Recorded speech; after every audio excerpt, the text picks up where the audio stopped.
Somebody here will talk to us. Oh, we're just not going to do an interview.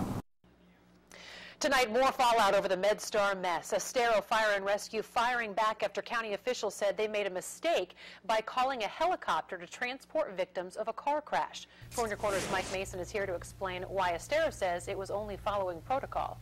Yeah, a billing scandal grounded Lee County's Medstar program, and since then the county has been accused of mishandling responses to emergencies. And now officials are starting to point fingers at each other.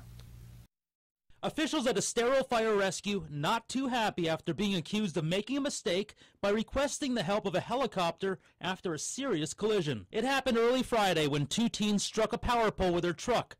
Both were critically injured, requiring extrication. Estero's paramedics requested Lee County to send a helicopter. This is where problems began. When Estero Fire and Rescue arrived on the crash scene, they wanted to call Medstar, but the program was grounded, so they reached out to Aeromed, a company Lee County hired as a backup, but their helicopter was broken.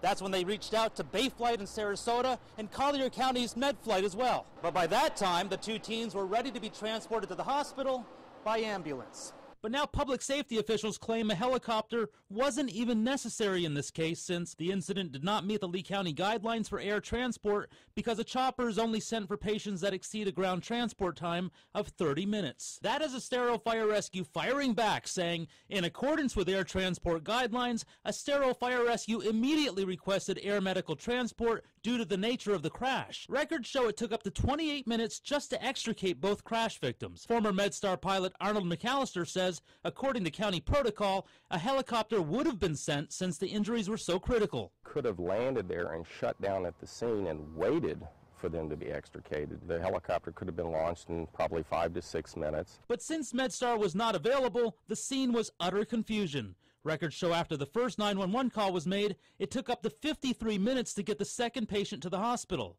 We tried confronting Public Safety Director John Wilson at his office. So nobody here will talk to us. Oh, we're just not going to do an interview. But at this point, he's not talking.